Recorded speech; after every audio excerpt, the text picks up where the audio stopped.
से जो boat club की सभी बड़ी बड़ी जो कई लाखों की रैलियों में शामिल थे, उनके द्वारा रैलियों को हमारे महाराज जी भी वही है। उस रैली के अंदर काफ़ी लंबे समय तक जेलों के अंदर लगभग 7 महीने जेल के अंदर रहे। वो सब साथी भली भांति इस बात को जानते हैं। लंबे दौर आते रहे, उतार चढ़ाव होते रहे, लेकिन मुझे खुशी है कि उनके द्वारा लगाया गया पौधा आज फल फूल रहा है। और पूरे हरियाणा प्रदेश का मुझे खुशी भी है कि सौभाग्य है कि इस दुनिया व्यापी आंदोलन के अंदर आप लोगों के द्वारा जो योगदान दिया गया वो योगदान काबिल तारीफ है। स्वर्ण अक्षरों के अंदर लिखा जाएगा। मेरी मातृशक्ति का नाम आने वाले समय में हम लोग इतिहास पढ़ते हैं। महात्मा गांधी, सुभाष चंद्र बोस और बहुत सारे ऐसे योद्धा जिनका नाम है, वो उस समय में उन्होंने काम किया। मेरे सामने अनेकों चेहरे ऐसे हैं जो मेरी मातृशक्ति महिलाएं, जिन्होंने डट करके इस पूरे देश के आंदोलन में सहयोग दिया, और वो चेहरे धूमिल नहीं होंगे। आने वाले इतिहास के समय उनका स्वर्ण अक्षरों के अंदर नाम लिखा जाएगा। और मैं आप सब साथियों को बताना चाहता हूं कि पिछले साल इसी दिन के जो 3 फरवरी का दिन था, हमारा टिकरी बॉर्डर के ऊपर मंच का संचालन चला हुआ था। हमारे उमरा गांव का टेंट वहां लगा हुआ था। हमारे नाते में तो कुछ भी लगे, लेकिन हमारे पारिवारिक रिश्ता भी मांगेराम मलिक के साथ है। वो नाते में मेरे नाना जी लगते हैं। मेरे मामा जी वहाँ टेंट के ऊपर थे। उन्होंने इच्छा प्रकट की कि हमारे प्रधान जियों का मेन स्टेज के ऊपर फोटो लगाया जाए। उस दिन एक बहुत बड़ा मंच के ऊपर 3 फरवरी को कार्यक्रम था जो कलाकारों का। उस दिन किसी कारण से वो मंच पर फोटो नहीं लग पाया। हमारे मनदीप भाई यही मेरे साथ खड़े हैं, दुखी होकर के वो टेंट को फोटो को वापस टेंट में ले आए। हमने एजेंडा लगाया उसी अगले दिन। भली भांति परिचित हैं सब साथी। 5 किसान साथी पंजाब के अपनी पगड़ी के ऊपर लग करके माफ़ी मांगी स्टेज के माध्यम से, और अपने सिर के ऊपर पगड़ी के ऊपर रख करके जो स्टैचू जो हमारे आखिरी दिन तक भी स्टेज के ऊपर लगातार मांगेराम मलिक का चेहरा पूरी दुनिया के अंदर वीडियो के माध्यम से गया। ये महान हस्ती इस गांव से पैदा हुई थी, इनको हमने बुलाना नहीं है। इनके दिखाए हुए रास्ते पर तभी सफल होंगे जो उनके द्वारा रास्ता दिखाया गया। और आज मौका है, पूरे हरियाणा प्रदेश का नौजवान युवा साथी अपने गांव-गांव में पूरी तरह से हम छन करके निखर करके आ गए हैं। जिन लोगों ने हमारे किसानी आंदोलन के अंदर गद्दारी करनी थी, वो गद्दारी भी कर चुके हैं, वो छंट चुके हैं। जिन लोगों ने इच्छा थी अपने राजनीतिक लोगों के हाथ मिलाने की, वो वहाँ पहुँच चुके हैं। किसी का नाम लेने की ज़रूरत नहीं है। जो लोग पूरी तरह से इस किसानी संघर्ष के अंदर जी जान से लगे हुए हैं, मैं उनसे आशा और उम्मीद रखूंगा कि आने वाले समय में हम सब लोग इकट्ठा होकर के जो मांगेराम जियों को असली जन्मदिन की बधाई तब होगी कि जब उनके दिखाए हुए रास्ते पर हम आने वाले समय में जो किसान की, गरीब की, कमेरे वर्ग की, जो कारपोरेट घरानों के द्वारा, जो राजनीतिक लोगों के द्वारा इनका शोषण किया जा रहा है, उस शोषण को हम जब मजबूती से टक्कर देंगे कि आने वाले समय में हर घर में, हर गांव के अंदर भारतीय किसान यूनियन का, किसान संगठनों का नाम से झंडा बुलंद होगा और आपके झंडे की कीमत होगी।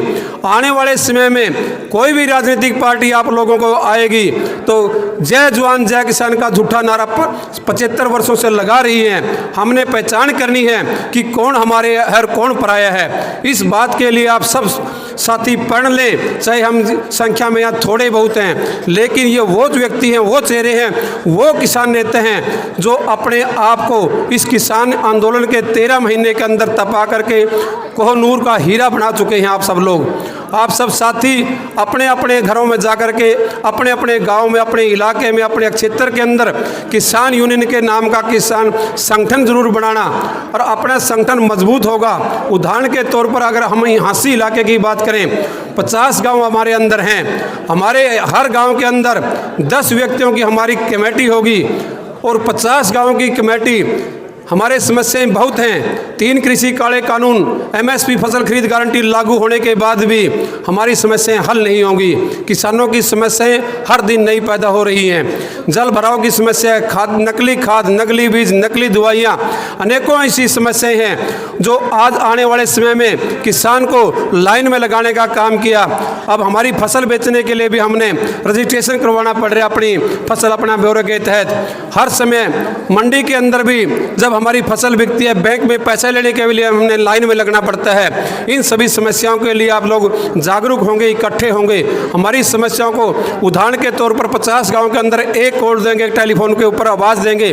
500 की संख्या हमारी SDM के बारने, DC के दीवार पर होंगी तो SDM को हमारी समस्या सुनने पर मजबूर होने पड़ेगा।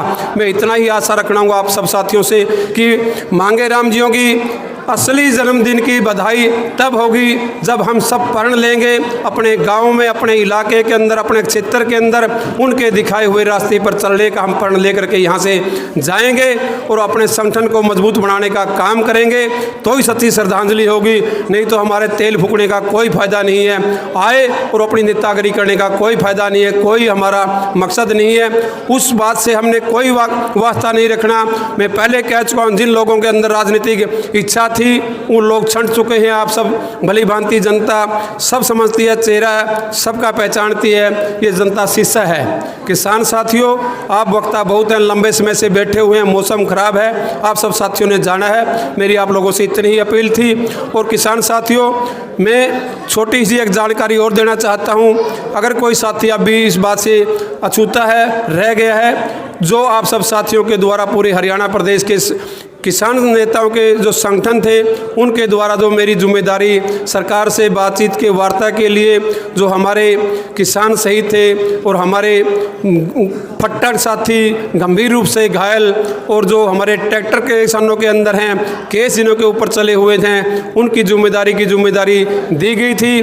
उसका मैं छोटा अगर बच्चा आपका होने के नाते कहीं कोई भूल, कोई गलती रह जाती है तो मैं माफ़ी चाहूँगा, लेकिन उन सभी बातों को आप लोगों से शेयर करना चाहता हूँ। 139 केस हमारे शहीदों के हैं, वो हमारी सभी लगभग फाइलें पहुंच चुकी हैं और 5 लाख की राशि हमारे शहीद किसानों के घर पहुंचनी शुरू हो चुकी है। और 9 हमारे ऐसे किसान गंभीर रूप से घायल हैं। हमारा भाई रेडिया से मनदीप और हमारा कुलदीप राणा जी गंभीर रूप से घायल हैं। मैं आप सब साथियों से एक नम्र अपील भी करना चाहता हूं कि उनके लिए सरकार से आशा ज़्यादा ना रखें कि 5 लाख से रुपये सरकार शायद ही हमारे साथियों को दे पाए। हम सब साथी उनके लिए अपने लेवल पर अपने संगठनों के तहत इकट्ठा करके भी उनका जो इलाज पर खर्च है, वो परिवार ऐसे गरीब परिवारों से हैं, 2 एकड़ से भी कम ज़मीन है, उनके ऊपर 40-50 लाख रुपए का खर्च लगभग हो जाएगा पूर्ण रूप से जब इलाज होगा। इस तरह से हम सब साथियों ने उनका इलाज की भी व्यवस्था करनी है।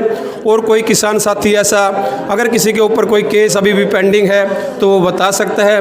और जिन किसी किसान साथी को शहीद में नाम आने के बाद पैसा किसी साथी को नहीं मिला है, वो भी हमारे से संपर्क कर सकता है। जय जवान जय किसान साथियों, आपने मुझे सुना, इस बात के लिए आपका बहुत बहुत धन्यवाद। बहुत बहुत धन्यवाद भाई साहब।